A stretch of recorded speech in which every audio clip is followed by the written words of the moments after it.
What's happening? So somebody's moving there. Hello, everybody. Bear with us. Today it was quite a ride to get this thing going. And if we are live, please let us know in the comments. Welcome to the Fiedler Audio Livestream. Welcome, welcome, welcome. I'm sweating. Thanks to the internal audio systems of certain applications. That doesn't matter. What does matter is Mr. Thomas Fiedler is with us. Here's Thomas. Hello, how are you? Fine, and you? Yeah, no, I'm okay. This is one for the History books. For the history books, yeah, for me at least. So please, people, if you're so good and would let us know if we're coming in all right and strong. Hello, Andreas. Hi, David. Live. Okay, that's good. And yeah, can you hear us? One little note would be nice. If the sound is all right, if it's loud enough, just a quick note. All fine. I like to hear that. Thank you, Andreas. Wonderful. So, if you read what we have announced, then you will know. If not, we will quickly go through what's going to happen today.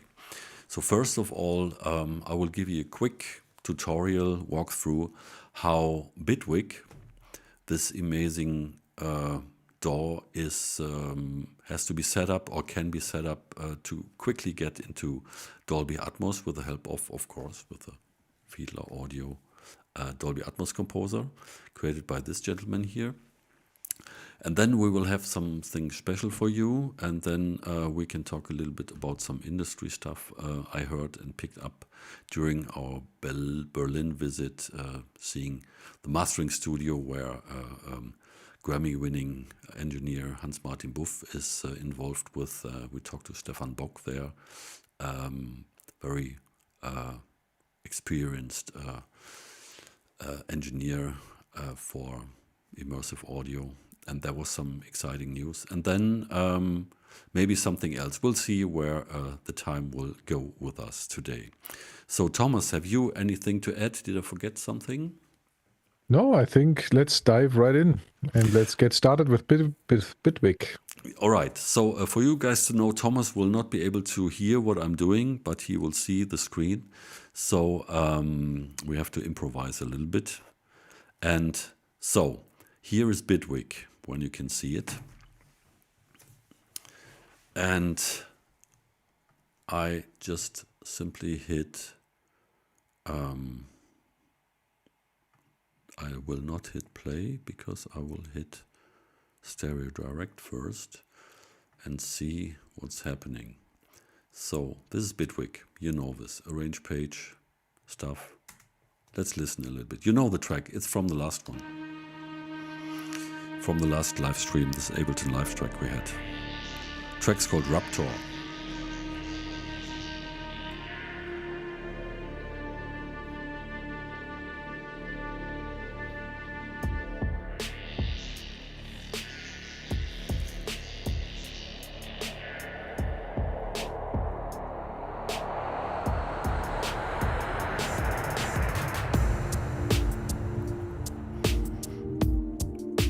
Let's switch to Dolby Atmos.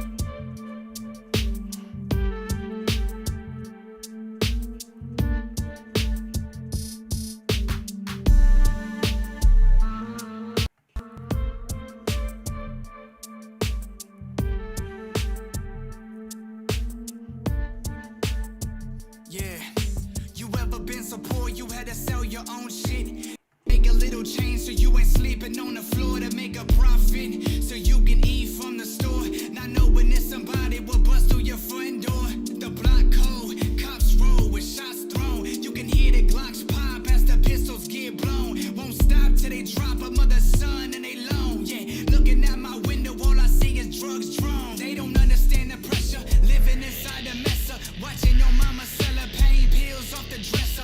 I guess that's the way that God likes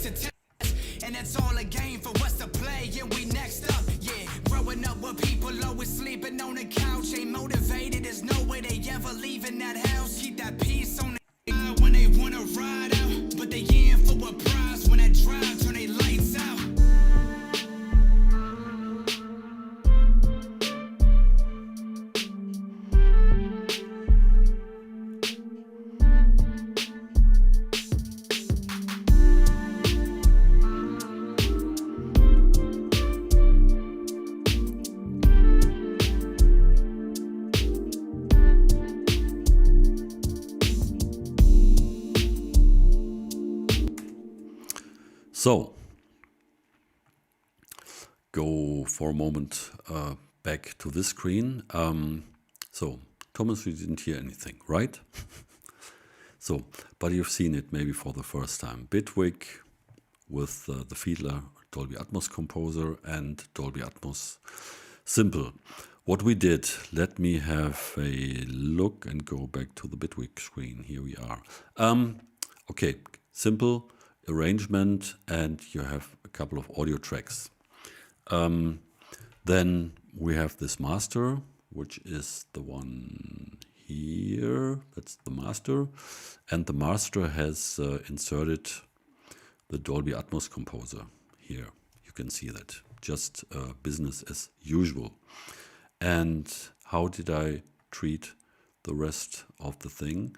Well, that was just pretty simple. Let's see. I have all the tracks here. And let's start it for a moment till we get some signals. So just as proof. All right, here is what's happening. This is our mix, basically the stereo mix. And then by inserting the Dolby Atmos composer in the master, you establish the immersive audio world aside of the Bitwig audio routing thing, so you can say it. And how do we bring our individual tracks there? And that's pretty simple, because this time I used the same approach as I did 2 weeks ago with Ableton, just to find out that Bitwig doesn't make differences between effect returns or groups, because it's basically the same. So I created a couple of effect returns, just the regular ones with some Bitwig internal effects here. This is bathroom in Mitte, pun intended, towards Berlin. And then here we have a reverb, a delay. And they come in through these two return channels. And then I created a couple more. And here's my trusty bus system in application as well. So we have left, right, center, LFE, extended left, right, sides, back, top front, and top back. And I brought in 2 instances of Spacelab with a very small room and one pretty large room. And our signals here go to the Atmos buses with these sends, which means that, just simply here are the vocals. I send the vocals to left, right, and a little bit as a support to the center speaker. The 808, of course, goes basically into the LFE. There's a little bit of left, right, left, but I can reduce that because that makes no sense basically. And then the rest as well. A little bit of another loop goes also into the LFE. And that's it in terms of LFE treatment here, except for a little bit of EQ. I used to filter the, here we go, to filter the LFE pretty hard as I like it. And so we have everything going in certain amounts, not entirely exclusively into the returns, where I of course have inserted in every return the Dolby Atmos beam, which means the signal is sent here from here to the return tracks, and this return track then brings the signal into the Dolby Atmos composer. We still have the possibility to, for example, take the delay and send it also into Spacelab, what I really like, to have the delay signal sent into the large room of Spacelab. And that immediately cares for very impressive, immersive sound. So let's have a quick look again how this works with the signals.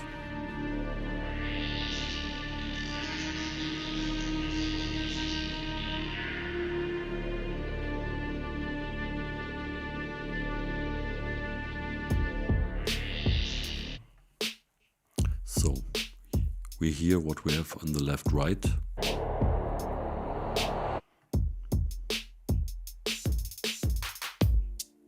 A little bit in the LFE.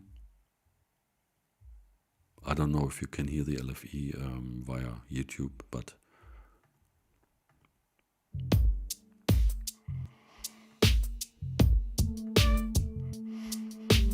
so the pad, for example, goes to the sides.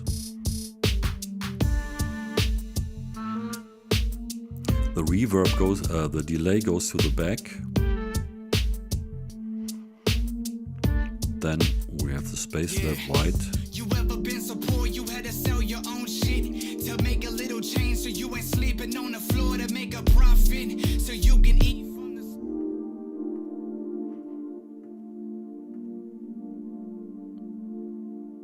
you can hear the Glocks pop as the pistols get blown. Won't stop till they drop a mother son and they loan. Yeah, looking at my window, all I see is drugs drawn. They don't understand.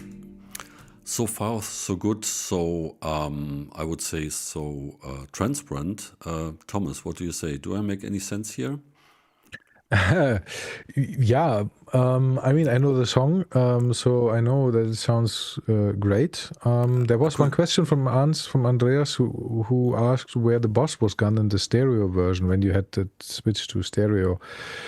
For some reason I don't understand, Dolby doesn't mix the LFE into the stereo signal.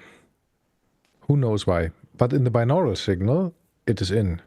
So that's the reason why. And this is also something which makes me think that you always should have the bass also going into the normal speakers when mixing, and just put something additional into the LFE so that it's not entirely gone in the stereo version. So if you mix and you want to find out the right balance, also listen, if you mix on headphones, also listen sometimes to the stereo so that you are sure that the bass is there. Okay, I didn't know that. That's good information because you know, I use only the stereo for showcasing to you guys, and I don't really care about it so much. But you're right. If that's the case, it's something to be aware of course. Yeah. Okay, then Thomas and you guys out there, was it sort of understandable that I simply created these effect returns and I'm sending just the individual tracks via the sends to these? I think that's pretty clear. Am I right? Yeah, I think it's quite clear. Kai Helmich was asking that this looks quite static. How do you pan things dynamically around in 3D? Well, that is the next level. So you can basically create another bus, or you and put a beam there, or you can put a beam anywhere in your session, and then use the panning function of the beam to switch to pan everything around. You can automate it and you can place it everywhere. So it's not static actually.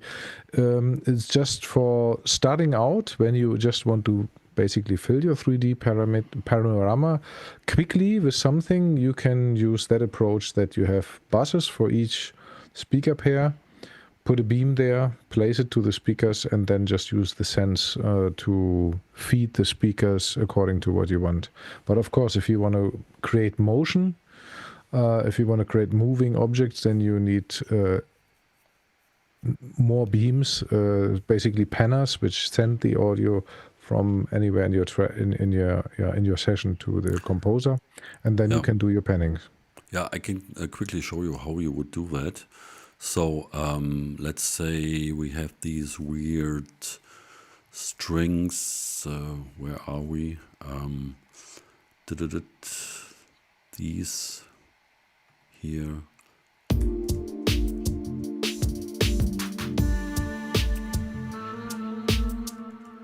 So what I could do is I could insert a Dolby Atmos beam into this track where the strings are, strings and flute, and then this would be taken out of the bass equation, and you would have basically, if you want, an object, or you can also send it to the bed, but it's better to create an object, and then you can move these things around as you like. But to just get going and get a full picture of your mix, I always suggest to use the buses, because that's pretty fast and pretty transparent. And also you can add additional buses and that go into an object, and then everything you send to that bus will be moved around with that object. So you have the freedom. That's just a creative decision to be made. Is that excuse me? Is that clear, or are there more questions regarding this? Thomas, can you see that? Because my screen is pretty cluttered. Until now there's no more questions. Just one tip from Andreas, who said if you don't enable all sends in every track in Bitwig, you will get trouble with solo and or mutes.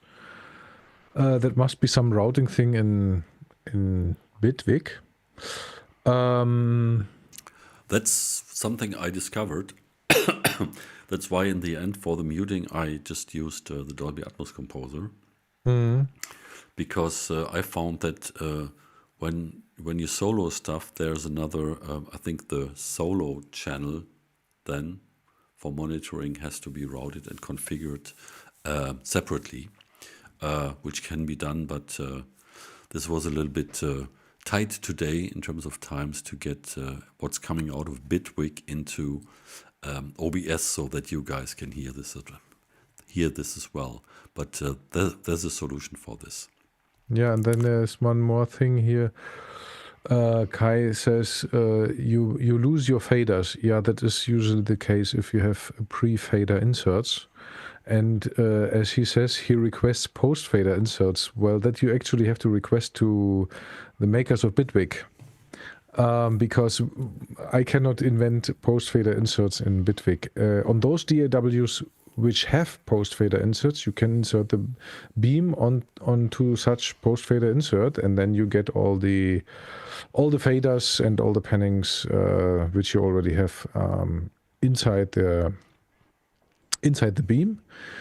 And if you don't have it, then you can use the beam volume. You can automate the beam volume to get your volume automation for that case. So that's also a possibility. Yeah, but this here is a thing, because I still have, for example... He says he did request that with the Bitwig team. Yeah, well, they are the only ones who can solve this problem. Yeah, but you see here, that's the thing with the buses. I don't lose the faders. If you see here the loop. Well, we don't see, you didn't share, but sorry. With the bus thing, you can have your fader movements. And then use the bus. So you basically can also, in this case, if you want to automate or pan around the strings, you create a new bus for the strings, and then you just send your strings to the bus, and then you have your beam there. Then you also have it. It's kind of a workaround. If you have many things you want to move, of course, things get big and clunky. But that's the alternative is to automate the volume inside beam. Yeah, that's true. Sorry, so too many screens today. Yeah, but that's the thing, and that's what I love about the bus system. If you get your basic mix spread out into the Atmos world, then it's nice to have control to the volumes with the faders, and then you're all set when you have a nice thing going. And then you can start to pick individual tracks and put them into individual beams and move them around and do some special stuff. On the other hand, one trick we showed while we're doing the MuserTalk stream, for example, that you can here do some cool stuff. For example, if you insert before the beam here in the buses a modulation plugin or a stereo panner that you can control, then everything you send to that beam through that bus will be automatically moved between the speakers this beam is talking to. if that was explained in a proper way. So you can get a lot of motion going, even automated, without needing to do all this with your hands. And it's a question of taste. I don't like too much movement in music as well. Only for some special things, maybe a solo or so. And this is pretty easily to handle with one or two objects which go directly to the dedicated track, or you just feed these objects with the send. So you have the you can choose what suits you best.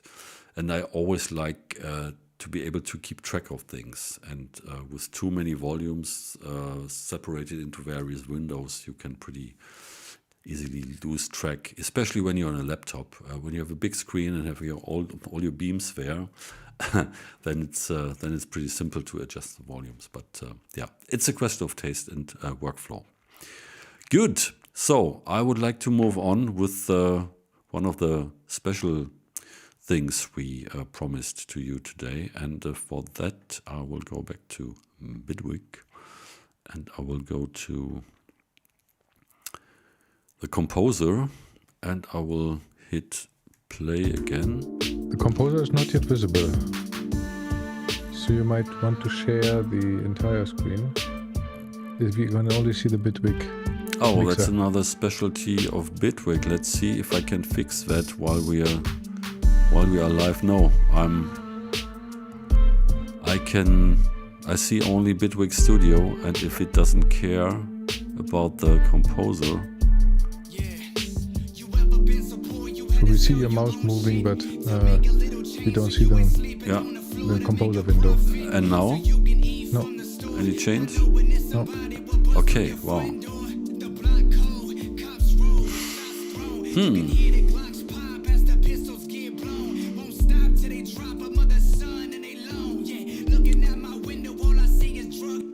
So I can, let me see, I go back. What I could do is try to kill all of this, or try to restart the Bitwig screen capture. So or I can also share on my end. That doesn't help. That doesn't help. Restart capture. Let's do something. Bitwig plugin host. Oh no, Bitwig Studio. What? Let me see. Now I have more options.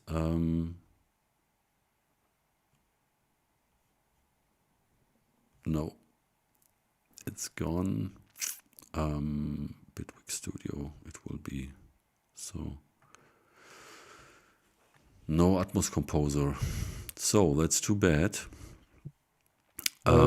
If you let me share my screen. Always switch over.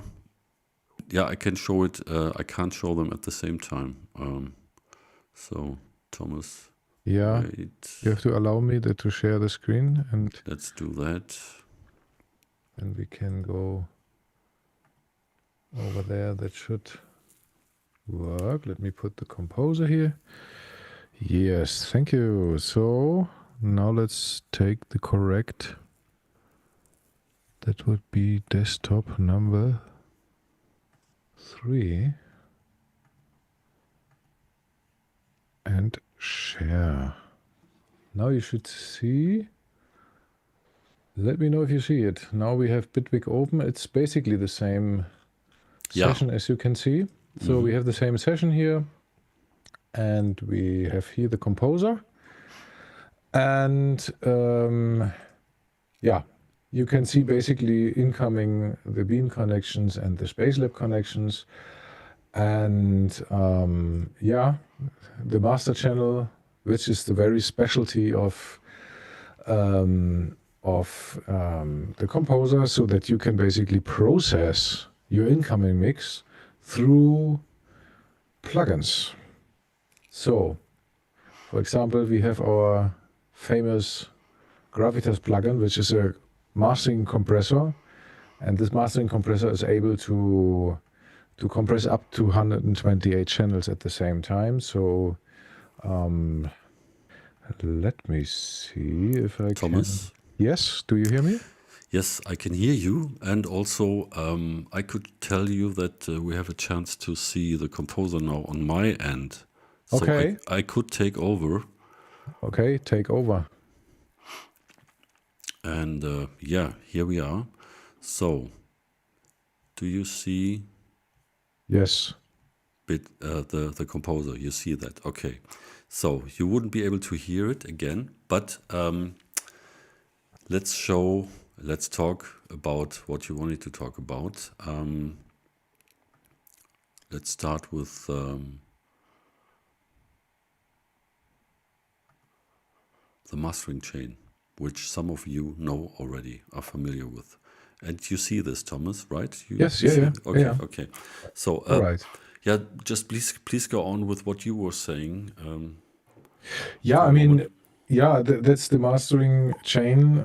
We have the Gravitas compressor, which is able to compress up to 128 channels, which is a feature you need if you want to process the Dolby Atmos mix as such, because a Dolby Atmos mix can have up to 128 channels divided into beds and objects.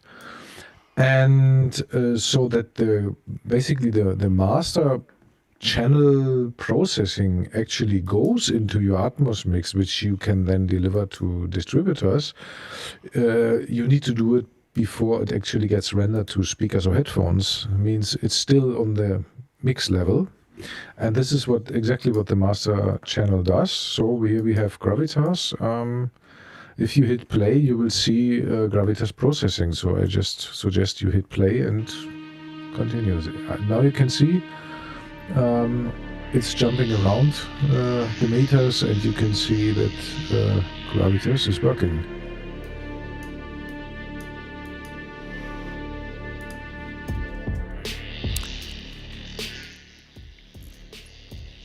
Yes. So that's Gravitas. Just as a recap, let's stop here. And what you see here, we have 4 instances of Gravitas installed and not activated, but ready to go. And because, of course, if you're mastering, you would like not only have to control about dynamics, and especially dynamics for individual objects. So everything you have in your session in terms of objects will show up here with this mixer that you can determine how much of weight this audio from that object sends into the dynamics processing of Gravitas. And what you're missing there is, of course, maybe an EQ. Let's just quickly, for you to listen to, show you what Gravitas does. Now are 2 instances going. And now I can show you what I did to mimic some EQ. So I just used the filter of the processing, of the dynamics processing device to get a little bit of high mid going. Listen.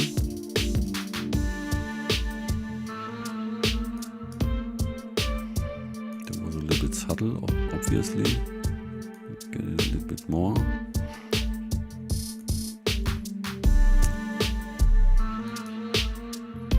Aha. You can hear it in the snare.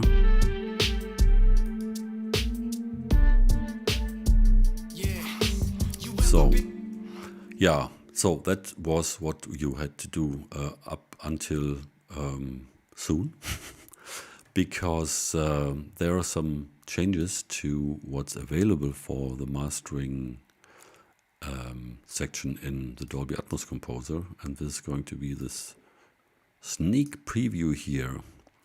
You see a different device listed here. It's called Tone Booster TB Equalizer Pro. And I said it already, tone boosters. And tone boosters are a well-known company, a renowned company for doing EQs and a lot of other pretty cool and high quality audio processing plugins. And the tone boosters are the first ones who will support the new coming multi-channel Dolby Atmos mastering plugin interface that comes with the next version of the Dolby Atmos composer. So here you can have a look how it's the tone boosters EQ interface, and with this switch here you have access to all your Dolby Atmos objects, and you can apply, if you want to, EQ curves to each of the bed channels and all the objects as well. So what it would do is, if I switch it off for a moment and hit play again, let's see what it does.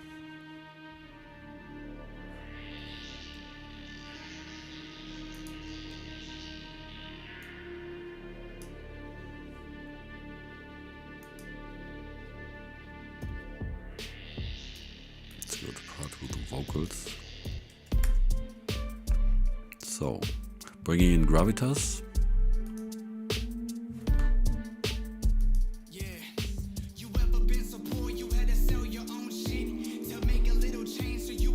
And now let's bring in the EQ.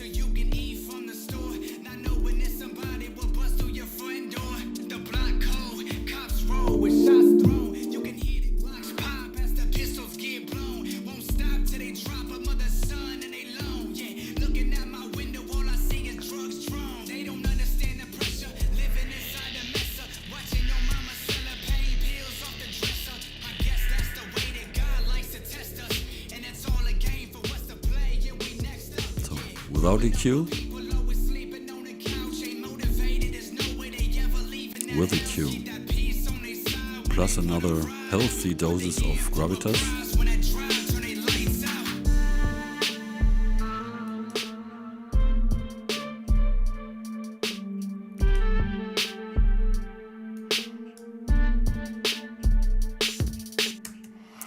So, that's the first plugin. It's still in beta from the tone boosters. An EQ will be available for mastering Dolby Atmos with the Fiedler Dolby Atmos composer. And Thomas, what do you have to say and to explain about this new plugin interface? And are there any questions out there already? If you could have a look. Only Andrea saying bam. Yeah, as you can see, we have not been sitting on our hands.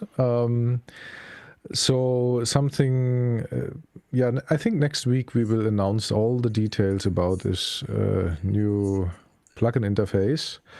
But it's safe to say that we are working on opening the world of immersive audio to everyone who wants to join the party. And tone boosters are the first ones who said, yeah, let's do it. They already, the Equalizer Pro of them, it already was able to process 64 channels before we started talking with them. And I said, well, they already manage 64 channels in an EQ, so they pretty much can also handle 128. So for them, it didn't take long to adapt the Equalizer Pro to 128 channels. So with that, you have a lot of flexibility. So you cannot only EQ the entire mix, but you can, Thomas was briefly showing it, you can select different channels and EQ them differently with different bands. You have all the bells and whistles you know from a, I would say, FabFilter grade EQ. Sorry if I make this comparison, but well, this is kind of what everybody says today. Everyone compares EQs to FabFilter. So, and this is the Equalizer Pro is very complete. It has dynamic EQing and all these different filter types and different filter kinds. They have, you can read all the details on their webpage. And well, this is now, or very soon, will become available for processing your Dolby Atmos mix, which gives you endless possibilities to really fine-tune your Dolby Atmos mix. And that, of course, also works with ADM files, which you load into the Dolby Atmos composer. So you can load an ADM file and you can process it and re-export it. So it's not only for your Dolby Atmos mixing session, but also for ADM files you load into the composer. And well, that gives you, now with Gravitas and the Equalizer Pro, you will have the most essential mastering tools you can think of. And of course, we hope that more and more plugins for that workflow will join the party soon. Wonderful. And there's already a question. Is it possible to automate the parameters of these plugins from within the DAW? Yes, it is. The Dolby Atmos Composer, well, it's only possible for your mixing session, not for loaded ADM files. But yes, you can. The Dolby Atmos Composer has a dynamic automation feature. If I might share my screen again, I can quickly show you how it works. So now you should see my screen, and let's open the composer. If it's not open, now it's open. Let's go here. This is the master chain. So if I take any plugin, there's an automation button here. So I can basically open up the automation menu, and then to each automatable parameter of the plugin, I can assign an automation lane in the host. This can be done with up to 512 parameters. So, 511. So, but this should give you a lot of possibilities to automate and make complex stuff. And this is basically true for each and every. If you look to the tone booster equalizer, you can see it's just an insane amount of parameters you can automate here. So yeah, you can. Yeah, so basically, if you stop sharing, so basically you could do even, Atmos dance remixes or live stuff, as you heard, if you would go crazy with the filters for your entire mix or just individual objects. The possibilities will be pretty extended towards what's possible now with Dolby Atmos. And I was completely blown away because I liked my little workaround with the filters from Gravitas, but since I got the tone booster like a couple of days ago, it was a completely different beast. And if you compare your mixes when you have a Mac and you play back Apple spatial audio, and you want to compare your mixes to it in a way, that's pretty simple now. It's pretty easy now because you can hear what's out there, and then you compare it to your stuff and just correct some of the frequencies to be on par with what's out there, and that's pretty powerful, especially for that convenient setup system of tools that are now or will become available with and around the Fiedler Audio Atmos Composer. And also you will have, of course, because I don't know yet. So a question to you, Thomas. The mastering console comes also with the Dolby Atmos Composer, or can be purchased separately right now. Will that one be so? With that one, you can load ADMs and do mastering as well with the chain and stuff like that. So that will become something else as well at some point, if I got Yeah. it right. Yeah, well, the first thing which we can say now is that Dolby Atmos Composer will have these features, and we are working on a mastering console update, a major thing where this will also, of course, also be inside, so that you can have a dedicated mastering solution for your ADM files, with lots of more features to come. So this is the second thing, which will also be announced very soon. So currently the mastering console is free for all Dolby Atmos Composer users, the current version, because it's basically the ADM loading function and processing function of the Dolby Atmos Composer as a standalone. But the new mastering console will be a different beast. This much I can say now. Yeah, so this year is going to be like, as the seasons are right now. So it's starting pretty cool, then it's getting a little bit warmer, and then it will be pretty hot, a pretty hot summer, especially late summer, I guess. We'll see. In terms of Dolby Atmos, going to shake the room quite significantly, I'm sure. Only the little bits I know and I expect. So I'm pretty excited. So, and you should be as well. And you should get going and get your workflows ready, because that you're all ready with your stuff to try out the new tools on your tracks as well. Yeah, so now I see the comments here as well. So you can also use Bitwig modulators. Yeah, that's true. Using a modulator is big fun. Yes, that's what I said. You can use effects plugins to move things in the beam from left to right and things like this as well. Yeah, so Thomas, do you want to say more about the OBAM stuff? Because, oops, now I said it. So, but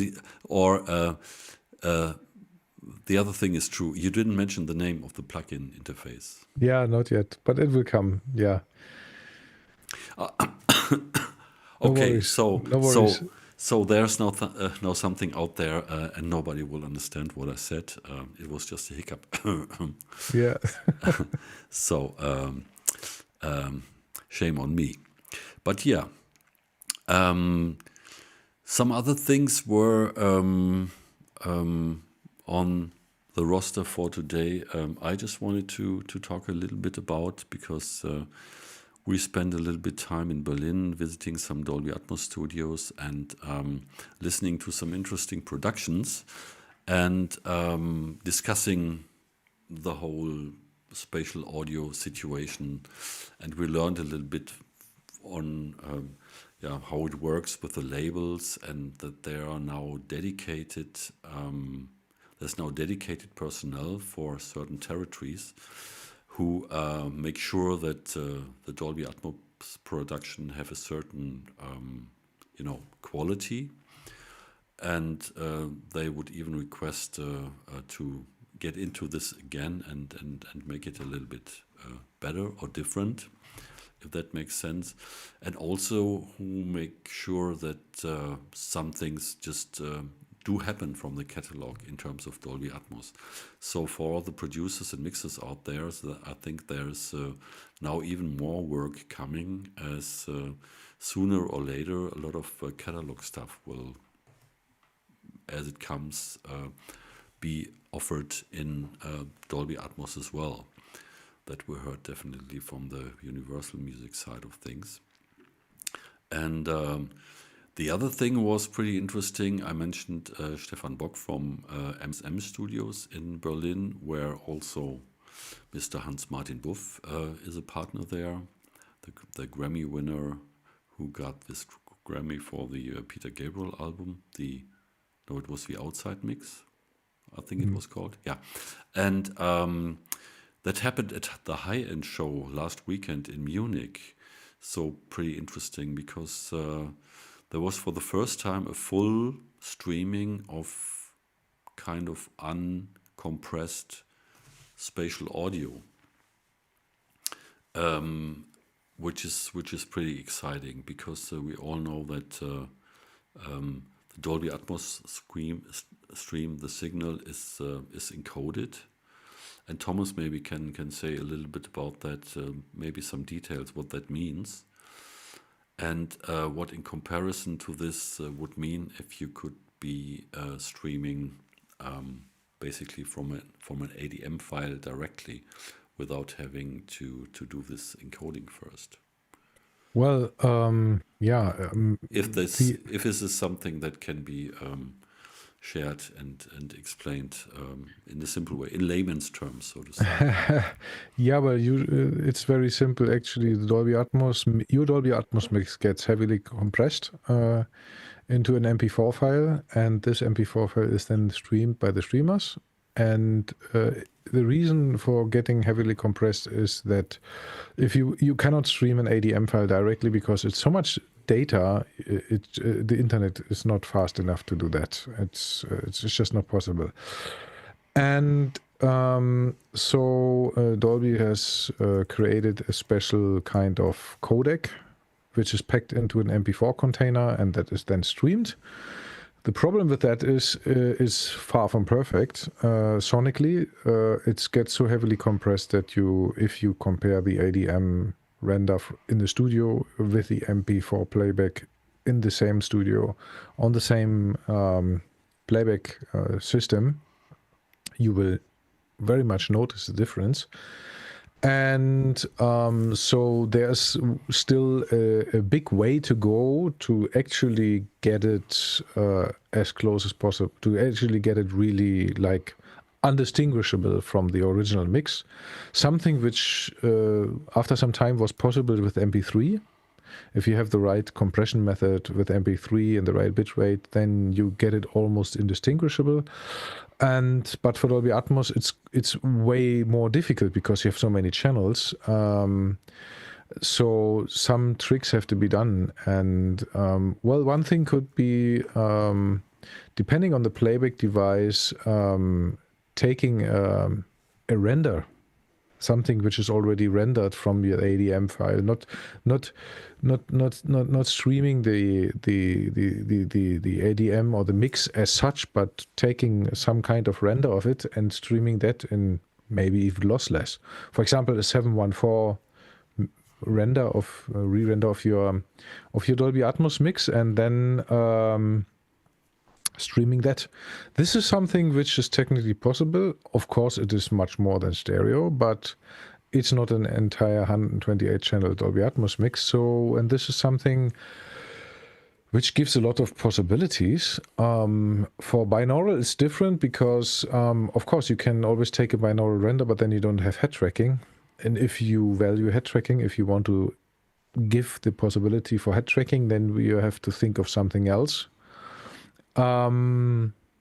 What Apple does is they basically binauralize a 714 down mix or mix render of the Dolby Atmos mix. So that could basically be done. So if you stream 714 and then binauralize it on your end, that would be binauralization with head tracking possibility. But then you don't have the Dolby Atmos binaural settings included, which again is a downside of this possibility. So this is still work in progress, but it's very promising. And what we can also hope is that maybe one day the MP4 codec will get better. So that they develop a new codec which has less compression artifacts, so that it is way closer to the Dolby Atmos mix than what we have right now. Yeah, pretty cool. And thank you for the explanation. And for you guys, I think you can see that. It's for early adapters. That's the new service. It's called Pure Audio Streaming. And they have a Facebook page. And you can sign up and try to find out what's involved. And I was pretty impressed because the lady Annette Askwik was also the partner of the high-end show, the musical partner of the high-end show this year. And Stefan played at the MSM studios the record from her. And this, I mean, I have heard a lot of stuff and I've heard a lot of immersive stuff, but that blew me completely away. So if you check out her album, which is not in Dolby Atmos on Apple, I found, but also a very amazing mix. The the album is called Liberty, and the title is Liberty, the first one. It blows you completely away. And I heard this in that studio, and then you hear very woody and strong cello coming suddenly from the back, and it was combined with a nice reverb and a lot of noises going around with just a very, very nice and clean voice on top of everything, and not so much going on, but the impact was just amazing.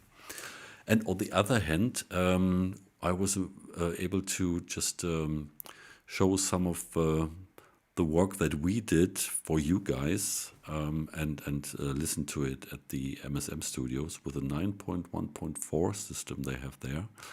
And I was pretty amazed, and I was also a little bit happy and feeling a little bit lighter, because using these for creating Atmos mixes and then go to this world-class studio and then, playing your ADM, and suddenly you hear it with the Space Lab reverb and the stuff. So there were a couple of tracks. Ocean Ice, you've seen the Atmos mix with the Fiedler composer in Ableton Live, and I did it in Logic. We had War of Roses, the track you can download from the Fiedler Audio site, and the stuff we did with the classical guitar player Nadia Kosinskaya, and I was pretty amazed how well these translated, and what an amazing impression that was in this big room with a big speaker setup. That also catered for when we were visiting the Genelec showroom as well in Berlin, which has also a very nice and impressive with big speakers Genelec 7.1.4 system in place. And there was, I think I can talk about this because tomorrow is the listening session. I was listening to a tech prog death metal production, which is completely new. The artist is called, the album is called Changeling, and you can also find it on the streamers. And soon, I think in a week or 2 weeks latest, the Dolby Atmos version will be out. And this was quite an experience, because this was mixed with our good friend Eric Horstmann from Immersive Lab. And the artist was also there, and you could think of 8-string guitars tuned down to A, drop A, and 6 of them playing in unison. You remember 2 live streams ago we had this wall of guitars thing, and zack, 2 weeks later I was in this place where you have this wall of guitars, but man, that was a wall of guitars, 8-string low-tuned guitars with metal drums, ultra fast vocals, and more notes per millisecond minute than humans on Earth, I guess. No, it was just amazing. We went through 3 tracks, and I was brain dead afterwards because so much was going on. But it was an impressive mix, and Dolby Atmos makes it possible to get all these things crammed in there, but also have this amazing impact of the things that are happening. And there were also, of course, some automations with some solo things going around. But this, this pressure point from 6 low string extended range guitars coming at you, that was quite an experience. So there's something to look forward to. Maybe there will be more listening sessions in Berlin. If we hear of them, we will share them on our Facebook page. So, do you have any questions? Yeah, there was one from Andreas. Is there another app to create personal HRTFs? Dolby informed me that by mail that their app will be cancelled. Not that I know of. I know that they canceled their PHRTF project, if you will, which is also why they asked us to take the PHRTF loading feature out of our software, basically, which we will have to do because they basically certify our software, and so we have to. Future updates will, at least for now, not have this feature. In case Dolby creates a new one, then it will be there, but until then this feature will go out. So you will just have the normal Dolby Atmos binaural algorithm to listen to. On the other hand, personally, I don't consider this very important for the mixing process, at least, because you should listen to always that what people hear. And if you have something which changes your binaural experience, you will not hear that what people out there listen. And this is not ideal for monitoring, for mixing. It's a different thing. It's a different story if you just consume music, because then it's best to optimize your binaural experience for your personal setup. But that's up to Dolby when and how they will implement it. So for now, there will be no such thing as PHRTF. And the PHRTF from Dolby was proprietary, so it's not possible to load any SOFA files or anything like that. I see. Okay. Well, things we'll have to deal with and then find out in the long run if they would have made a difference or not. So, yeah. Yeah. And yeah, there's another thing, Da Vinci Girl, hello, by the way. So why do we not come to the Austria Meeting Education Week of the German Verband Deutscher Tonmeister? Well, time and space sometimes prevents us from doing the things we would like to do, because Thomas is really into getting the new stuff done and dealing with all the things that come with it. So it's always a challenge if you would go for 2 or 3 days. It's a bigger thing for a company to get out of the process for that long time. So, but there are also some other things we've been thinking about to maybe attend. But first of all, we need to get everything done that's on the plan, and then we will probably travel a little bit more than usual to show the stuff to you guys in person and in workshops and things like this. But we will have to see. First things first. Yeah. Am I correct with that, or? Yeah. I mean, we are currently working hard to get this new possibility to load different plugins into the master channel, to get it on the street, to get it to you guys, and that's why we will currently not be able to travel and attend some of these conventions which are out there.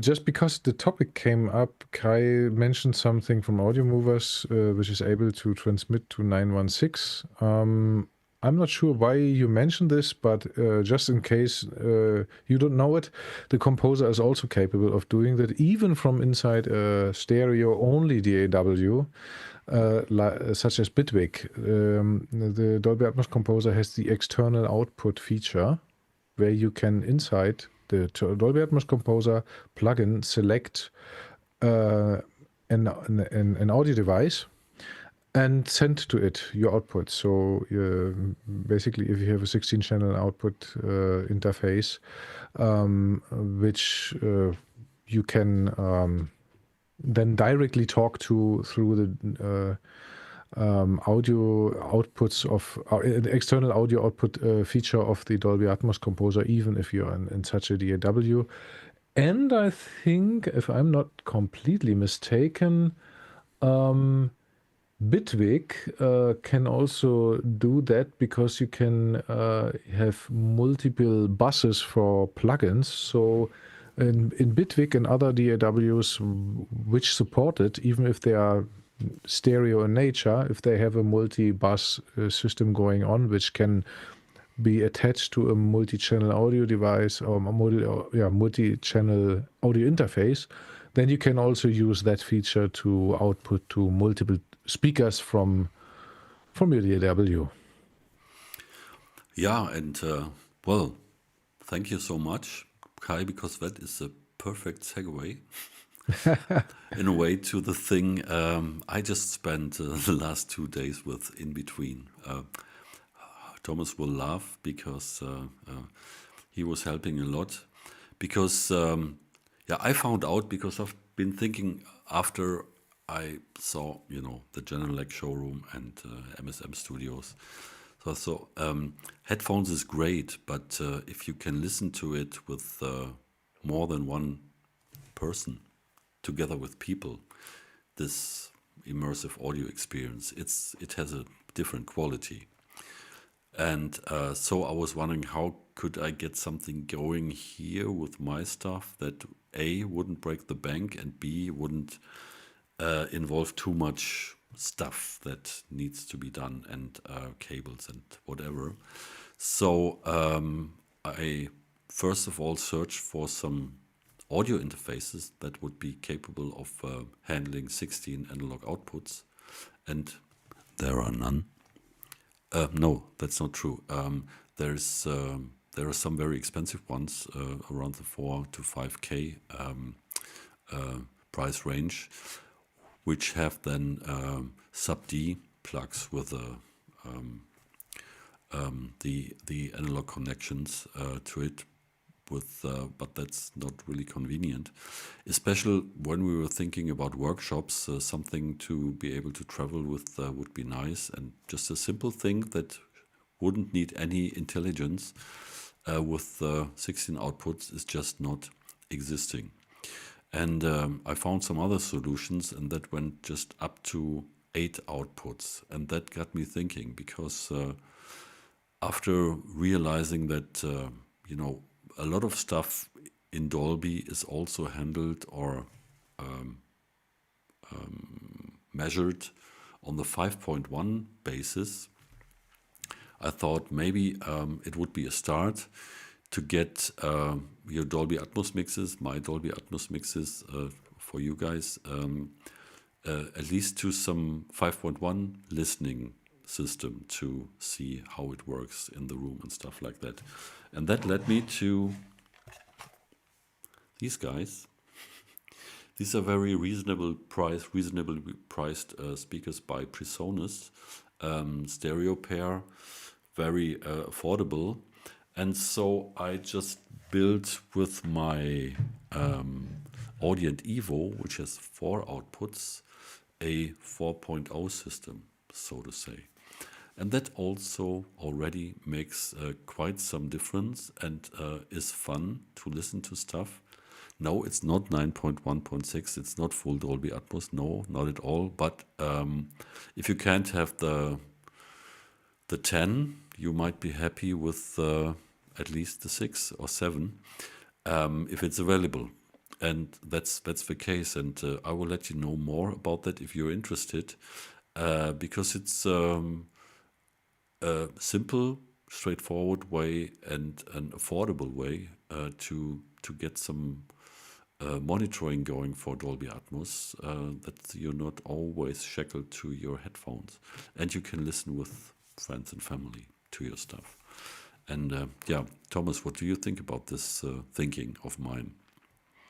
Well, it's good, because somehow you need to start, and not everyone can afford a professional studio solution.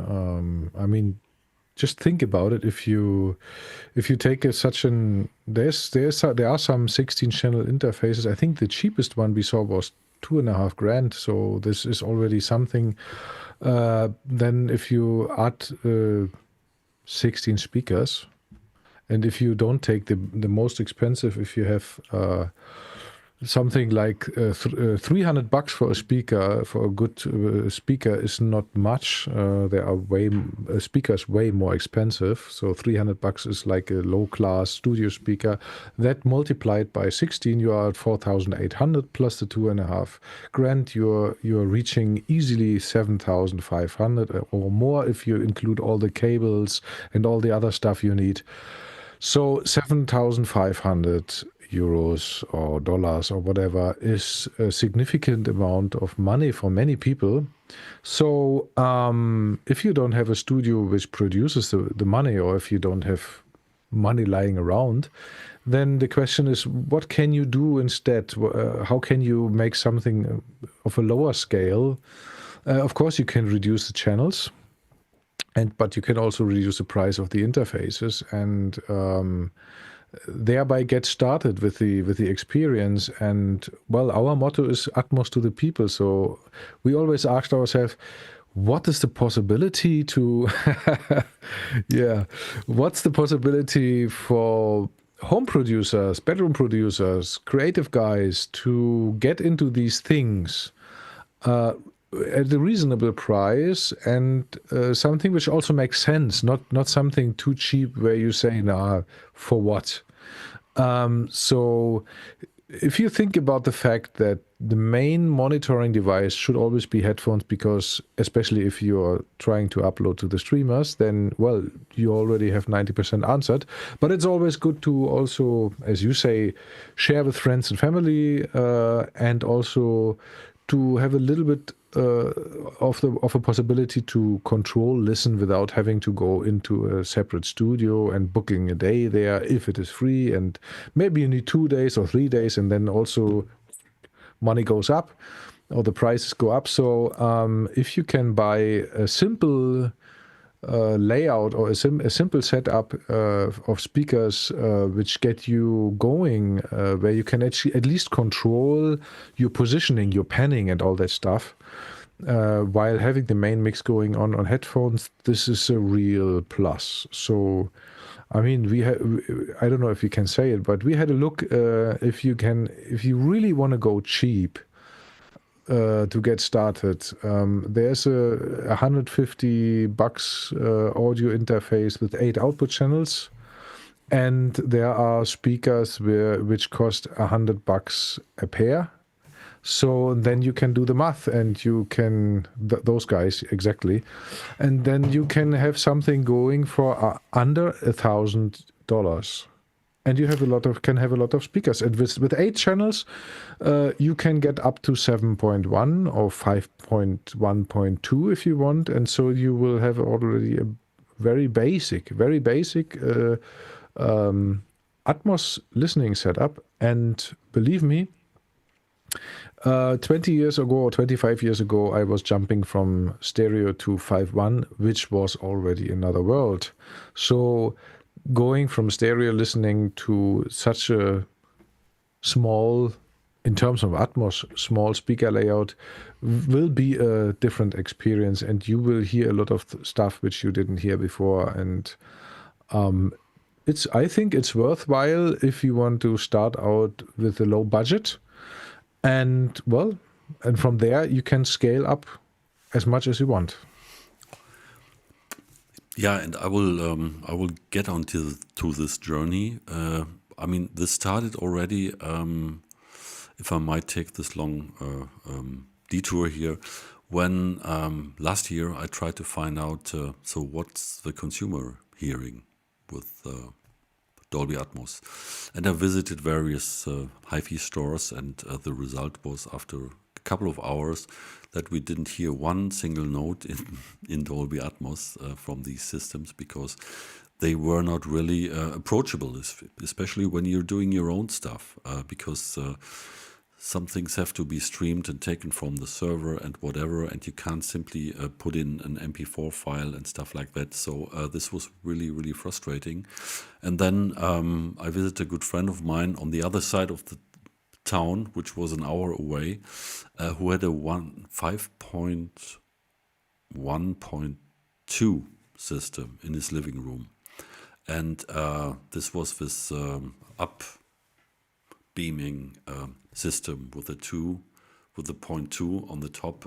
This was coming from some upbeaming speakers, and we were listening to stuff, and this was not really, how would you call it? That didn't sell Dolby Atmos to me at all, because I was missing so much of the sensation that happens when you listen to it through headphones. So it was a little bit of a frustrational experience, and I stopped looking for this. And whenever I had the chance, I was visiting studios, because there you get the full sensation. And so I came to the point when we were thinking about some workshops and stuff like this. So how would it be possible to be also mobile and not too expensive, and be able to show this stuff? And I got this idea, and yeah, as Thomas said, a cheap audio interface. We found one with 8 outputs, and these speakers, I owned a pair of them already, and I can tell you, if you put 2 of them just in the back and you have a 4.0 system going and you have Spacelab, you're already pretty amazed about what's possible. And I'm looking forward to the moment when I connect 6 speakers to this, and I will let you know, because these guys are $90 the pair. So you can do the math. If you want to have 6 of them, 3 times $90 plus $150 for that interface, the Dolby Atmos composer, and you have a Dolby Atmos studio and listening environment and stuff like that.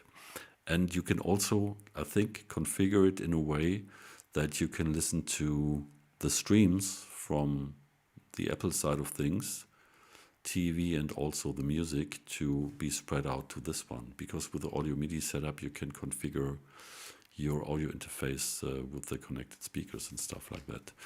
But this is stuff that's coming, and if you're interested, just let us know, and we will let you know and keep you posted about this, because it's pretty excited and so much fun. It's really fun.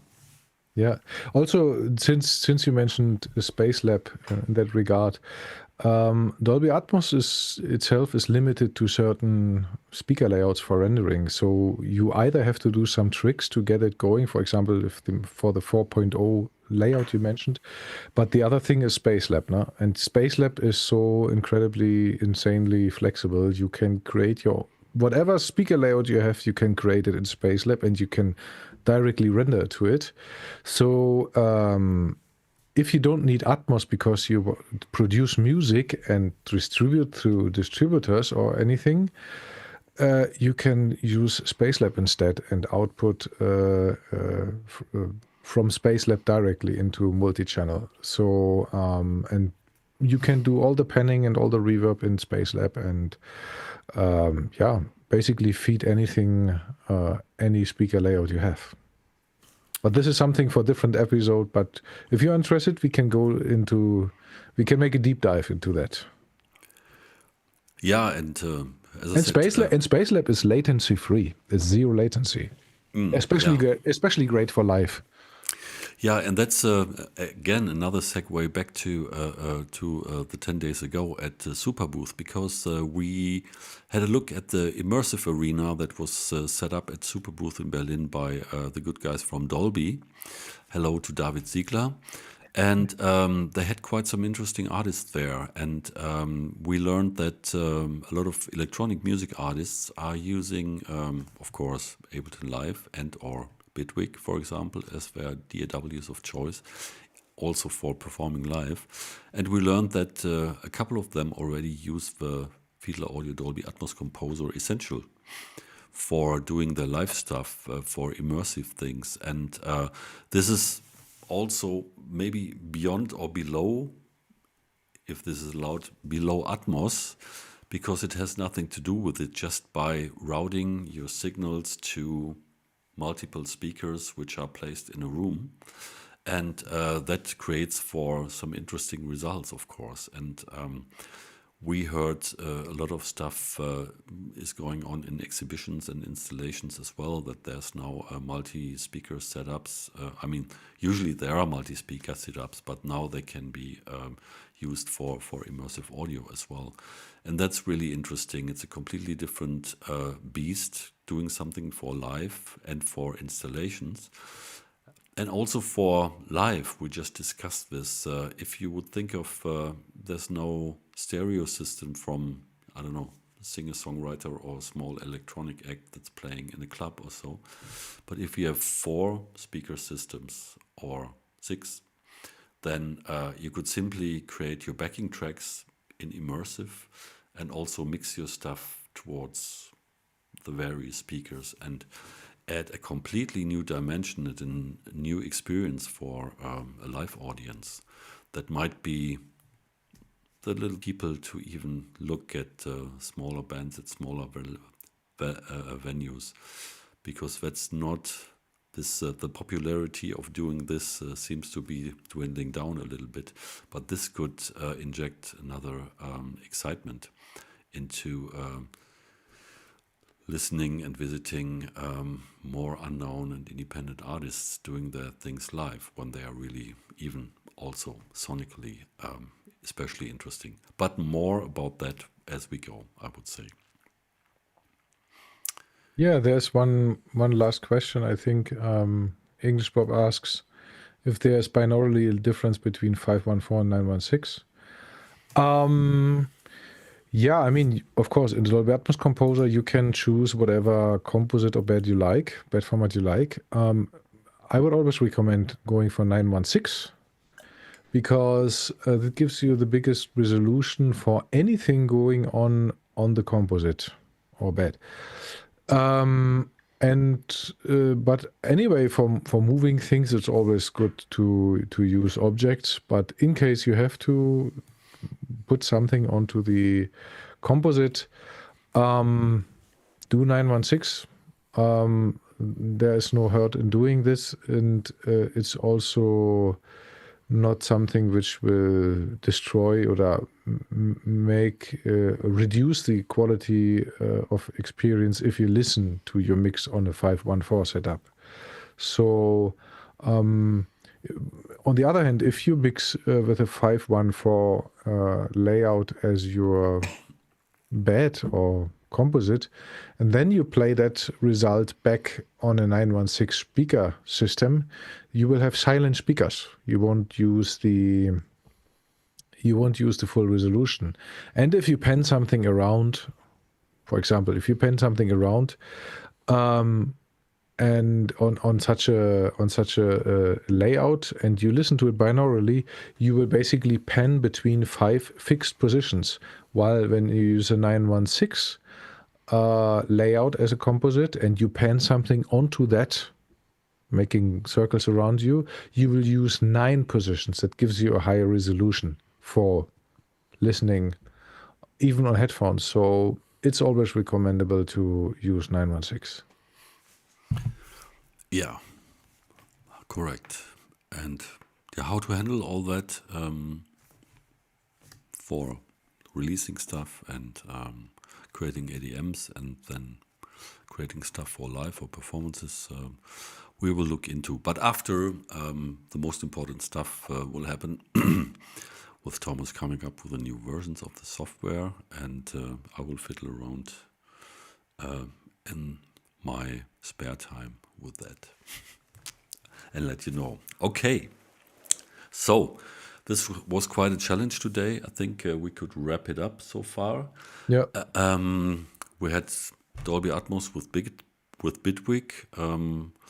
No problem at all. That works pretty nicely. We have this tech preview with the tone boosters EQ and the new plugin interface for the Fiedler Audio Dolby Atmos creation tools, and a little bit of industry stuff, and then speakers. How do we listen to stuff while we create, and then also this confirmation of the proof of concept. listening to the headphone mixes, so to say, on the Class A world-class studio speakers and in the Genelec showroom. That was quite interesting. So a lot of stuff to look forward to, what's happening in the future. And most probably more about that metal production, because we will have the chance to talk to the guys, and maybe there is something we can share with you guys during one of the next live streams. We will keep you posted. So for the time being, thank you so much, Mr. Thomas Fiedler, to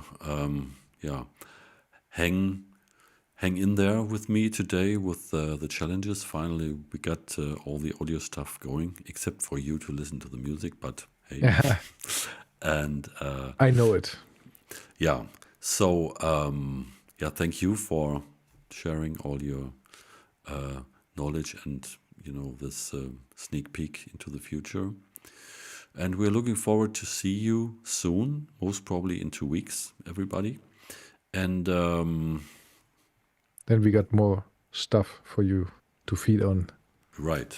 And let's have before we say goodbye,